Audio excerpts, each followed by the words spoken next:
Land reform. It's a thorny issue here in South Africa.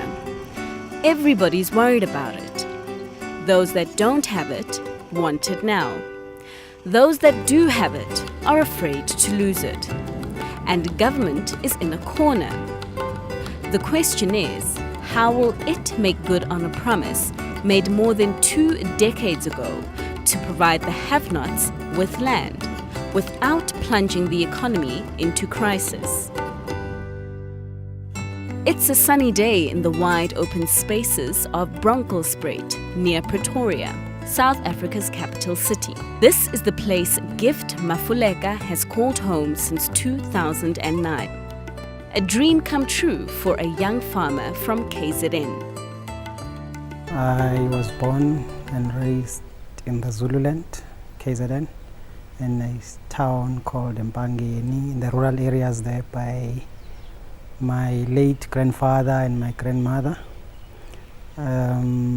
who were subsistence farmers and small-scale sugarcane farmers.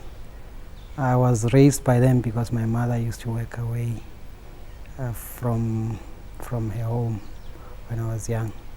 That's when I got inspired, and that's when I picked up farming as a career of choice for me. At that time, I was more interested on just farming, on just producing food at a more modern way, because I saw their struggles and I wanted to improve their way of farming, and that's when I got inspired. Government bought this land under the Land Redistribution Program from a large-scale food manufacturer. Gift had worked this land for the company for 5 years after studying agriculture at college. He applied and was selected to take over a 5-year lease with the option of renewal.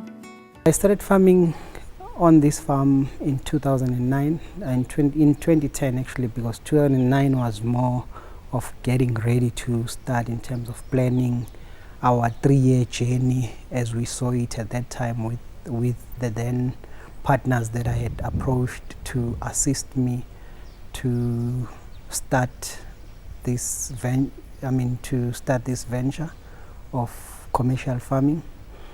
And we started up with crops that were, for me, easy to manage and would be easier to sell. And those were field vegetables, your peas, sweet corn, mainly for a processing firm, which we already had an agreement with them to partner, and for them to give us an opportunity to plant for them, and just so that we could get into the game of farming. CNBC Africa first met Gift when he started out. He says a lot has changed since then, including his lease for the farm being renewed for 30 years. We've changed our operations, we've changed our scale, we've changed the crops or reduced the crops that we produce. We used to plant a lot of small blocks of vegetables intensively, and it required a lot of our time and a lot of resources in terms of labor. So we cut that out and we focused on field crops, and we reduced our grain production to the size that can match our resources in terms of equipment and finance that we can attract. And the focus has been more now on increasing yields and trying to get more from the small area that we have. This is one of the maize fields on Gift's farm. White maize like this one will be bought by food processing companies to make things like pap, a staple food enjoyed by many South Africans here. Fortunately for consumers, food prices are expected to remain relatively low this year because of good rains across most parts of the country that have secured a decent crop. But Gift's success was not without struggle. As seasons changed, profits sometimes waned. When I took over this farm, it was not an operational farm because it was used as a base farm to park equipment and do some trials. I had to make this farm work, but in doing so, I didn't know how this farm was set up from the first place.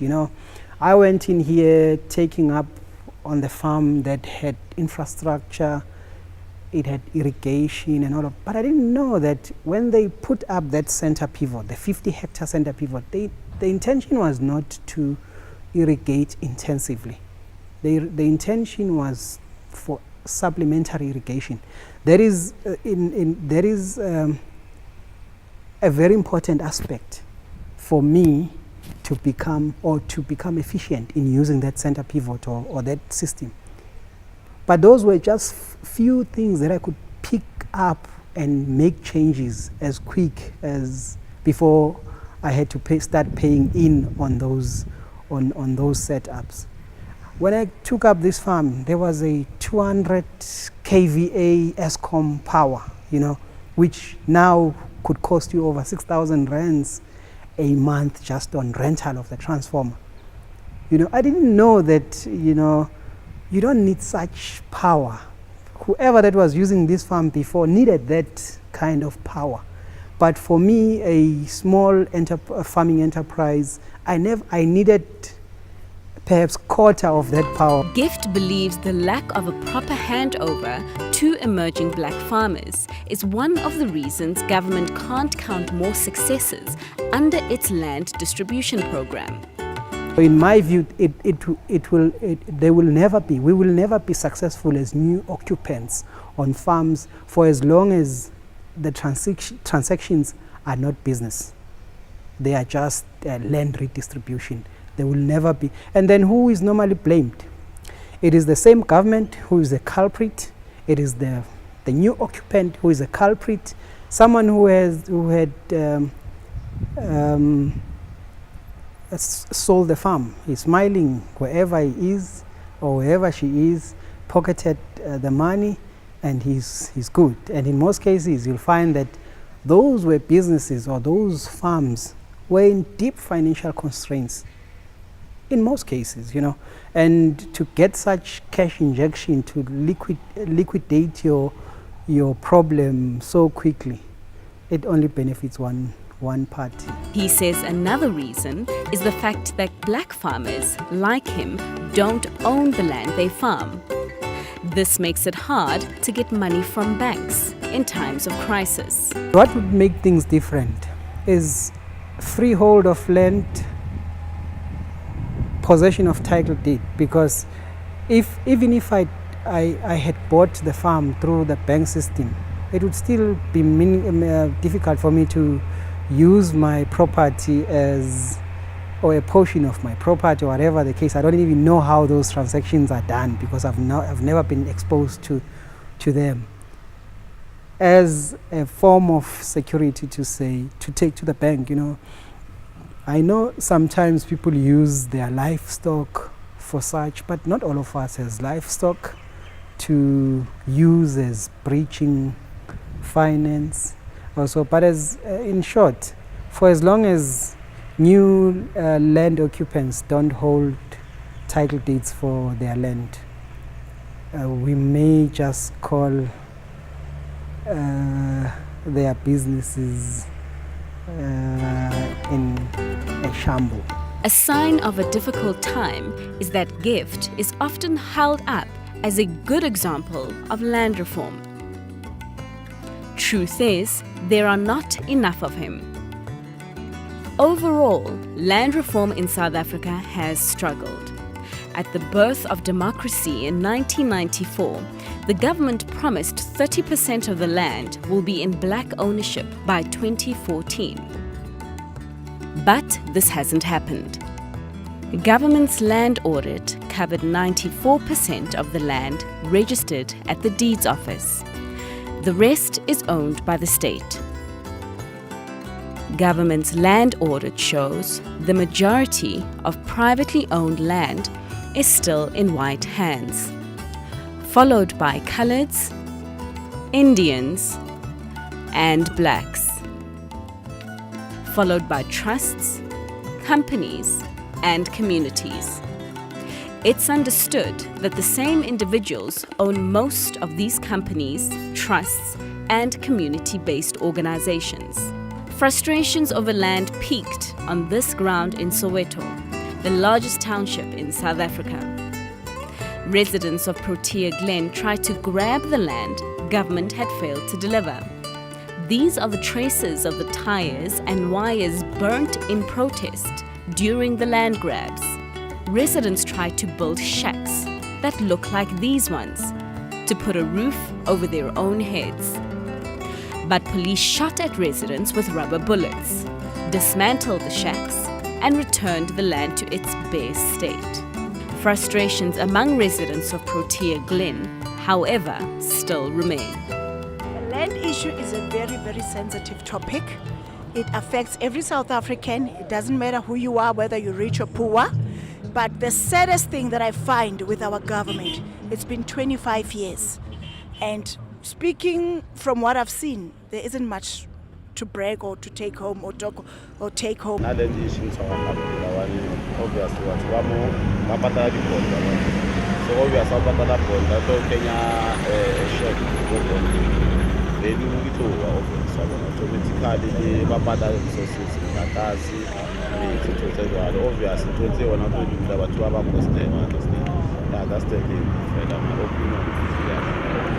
The government has totally not done enough in terms of, like delivering on the promises that they made, It's like how many years later, 24 years or so, we're still grappling about the same issue. Like people are still complaining, people still don't have places to stay, farmers still don't have land to farm, and I'm talking about the black farmers. So definitely the government has not done enough. I understand that people don't have a place to stay, but coming this side, want to invade a land that doesn't belong to them is a problem on its own. Like we're paying bonds. So imagine if somebody comes here and put a check, the value of the place will actually go down, you understand? So I think it's not a good thing at all. Government is starting to feel the pinch of its failures to give the people the land as elections draw nearer. After the break, we find out what government plans to do to fix its past mistakes, and we also hear what experts think the best way to address land reform is.